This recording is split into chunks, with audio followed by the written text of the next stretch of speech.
យើងមានជាមួយនឹងកន្លែងចុចប្រេងដាក់ទៅកាន់ប្លុកសម្រាប់រ៉ៃរបស់យើងរត់អញ្ចឹងគឺមានប្រេងរត់ទាំងអស់តើក្បាលគឺបតាក់ខ្សែពៀនមួយតង់ទៀតដើម្បីឲ្យអស័តរបស់យើងឡើងចុះបានកាន់តែខ្លាំង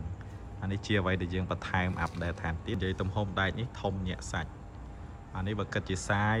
ខ្ញុំវាស់ខ្នាតអាចថាខុសពីបោះស៊ីនបន្តិចដោយសារតែយើងរកទំហំដែលអាបោះគេធ្វើមកហ្នឹងយើងរកមាននៅស្រុកជើង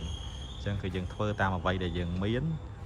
គឺប៉ុន្តែបើនិយាយពីរូបរាងមើលទៅគឺថាកប់បាត់ហើយនេះកប់បាត់ហើយជាមួយនឹង logo Process Device អានេះ model ទី1គឺមួយដំបូងដែលចេញម៉ូដអញ្ចឹងសម្រាប់បងប្អូនដែលចង់បានបែបនេះអញ្ចឹងតម្លៃគឺធូរមែនតើហើយម៉ាស៊ីនយើងតម្លើងថ្មីទាំងអស់ប្រព័ន្ធបជាទំនើបកប់ចាំបងប្អូនដែលចាប់អារម្មណ៍អាចតាក់ទងចូល Telegram អានេះយើងកំពុងតែតេស្តប្រអប់ដោយសារតែប្រអប់ទៅតែតឲ្យមុនហ្នឹង 100% តរួចគឺតេស្តមើលថាដំណើរការរបស់វាត្រូវអត់បងប្អូនធ្លាប់ទៅប្រើជាមួយនឹង Mic 3ហើយឬក៏ជាកម្មវិធី NC ខ្ញុំណែនាំ controller មួយនេះដោយយើងមានន័យថាយើងអត់បាច់ចំណាយទៅលើកុំព្យូទ័រទៀតទេគឺយើងប្រើជា controller ផ្ដាច់ standalone DDCS វាជួយបានច្រើនតាក់ទងដំណើរការបានយូរហើយអ្វីដែលសំខាន់យើងអត់ខ្វល់ជាមួយនឹងកុំព្យូទ័រអីទៀតទេ program យើងចុចយកឲ្យដាក់ flash ហ្នឹងនេះទៅយើងចុចយក program ពី flash យើងតែម្ដង file អាច run Mac 3ក៏បាន file G code ឬក៏ file DNC មាន file ច្រើនដែល support ព្រោះអានេះ